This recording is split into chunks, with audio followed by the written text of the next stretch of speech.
Yoshi has arrived on the Switch. Rather than a straight-up port of the beloved Dino's previous outing for the Wii U, Nintendo's proven partner Goodfeel has crafted an entirely new adventure. While immediately familiar looking, it switches up some key gameplay mechanics and the overall visual aesthetic. So, the question is, fresh new handcrafted product or too many recycled materials used? Welcome to MojoPlays, and this is our review for Yoshi's Crafted World.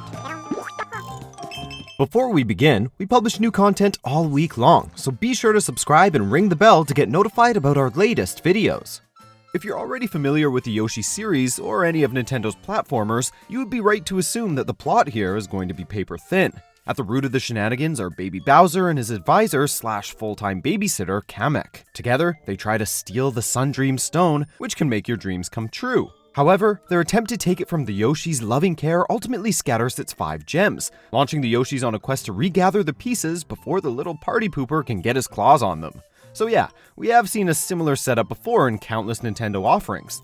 Not that there's anything wrong with it, as it structures the platformer well enough. The 8th game in Yoshi's core outings, for those keeping count, this is the direct successor to 2015's Yoshi's Woolly World. Retaining and expanding on that game's 2.5D platforming mechanics and apparent goal of cuteness overload, Goodfeel once again demonstrates a true mastery of the handcrafted style. After all, they did introduce it back in 2010 with Kirby's Epic Yarn. However, they have now decided to venture away from fabrics and textiles and into the magical world of cardboard crafting, which thematically ties in nicely with Nintendo Labo.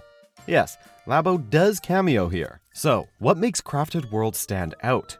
Aside from the new materials showcased, are mechanics focused on foreground and background gameplay. This takes advantage of Yoshi being able to venture into the distance on various fields, and interact with items both close and far. It sounds like a basic gimmick until you first experience it in action, complete with its subtle use of camera focus and blurring effects. The signature gameplay mechanic of the series is Yoshi's ability to eat enemies and toss the eggs that he produces, and that remains intact. However, Crafted World trades out the old aim mechanic for new and complete egg-tossing freedom. Simply toggle the targeting icon and move it until items or enemies aimed at are highlighted. The result is a welcome evolution that opens up the platformer's depth, quite literally. Personally, I find the new changes are great additions that separate this entry from what has come before. I similarly adore the cardboard aesthetic, as it delights and surprises, while feeling more in line with classic Yoshi experiences. Woolly World's fabric design felt almost a bit too artificial, whereas here, things feel more alive within a crafted playground. Call me a stickler, but I like that Yoshi once again throws eggs and not balls of yarn. Also swapped out from Woolly World are the ability-enhancing badges that could be purchased to help you through stages. Instead, coins are used to purchase cardboard costumes that add both a cute personalized style, as well as simply grant you additional health. Scavenger hunting and collecting is the heart and soul of Crafted World. Progression requires smiley flowers to access new areas, and several are hidden within each stage, forcing you to explore every nook and cranny and undertake repeated playthroughs of completed areas. Collecting the required coin amounts per stage similarly nets you smiley flowers, while giving you your purchasing power. On your journey, you will be able to check your scrapbook at any point to keep tabs on everything you have purchased or collected. These include costumes and crafts. You can also rewatch unlocked cinematics and listen to music from the in-menu scrapbook as well. In terms of control options, the game allows you to choose either a mellow or classic difficulty at any point. I personally stuck with classic, as the game is not overly difficult to begin with, though it does ramp up as you progress. Mellow essentially gives Yoshi wings, allowing him to flutter jump indefinitely, which is great for younger players. Regardless of what you choose, in Crafted World it is impossible to get a game over screen, or ever experience more than momentary setbacks. While it makes no functional difference, you can even swap Yoshi colors as desired from the menu. You're never forced to play a color that isn't your absolute favorite. As you can tell, I'm a huge fan of orange. In terms of play options, the game allows for a pretty wide array of customizations. This includes switching to hasty targeting, meaning instant twitch firing instead of a focus on carefully placed aim.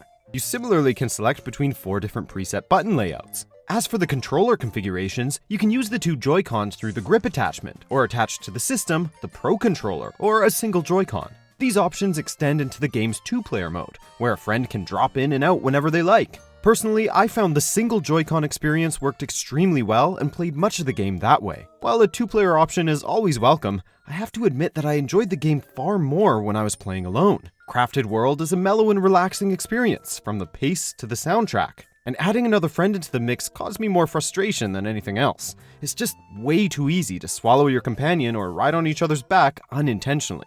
For me, the multiplayer option is less for having another experienced player along for the ride, and more to accompany a young gamer. This is especially the case as no one ever gets left behind, as players who fall down pits or off screen will follow along in a flying egg until released. Two-player mode also had the unintended effect of allowing you to exploit the mechanic to clear areas in less than honest ways, despite the best efforts of the game developers to prevent this from happening. Going alone or with a pal, the game moves along at a brisk pace and remains engaging throughout. This is thanks to the branching paths and various world themes, from the likes of the Dino Desert to the feudal Japan-inspired Ninjama, just to name a few favorite standouts. Meanwhile, many stages along the way swap out the base platforming mechanic for such other activities like piloting vehicles, to shooting galleries, and whimsical boss fights that may be formulaic, but will make you smile nonetheless. No two areas or activities are exactly alike, and doing everything will take you quite a few hours, and more if you're a completionist. The game also cleverly turns stages on their head, making you tackle them from the reverse perspective. And did I mention that Yoshi's loyal pal Poochie is back, along with Poochie Pups? So, what's the overall takeaway here? Let's be honest, no one expected a dud, and this certainly isn't one. The game is beyond charming. Sure, it's primarily geared towards younger gamers, but kids at heart will feel satisfied as well. If you have ever played a Yoshi-themed platformer before and loved it, I think you'll absolutely adore this one. If you've never been into this sort of cutesy aesthetic, or platforming in general, nothing I have said will compel you to start now. The bottom line is that this is a satisfying and engaging package full of fresh new exclusive Switch content. It's not just another port. For Nintendo fans like myself, that's enough to recommend you go ahead and unfold your wallet. Check out these other great clips from MojoPlays, and be sure to subscribe and ring the bell to be notified about our latest videos.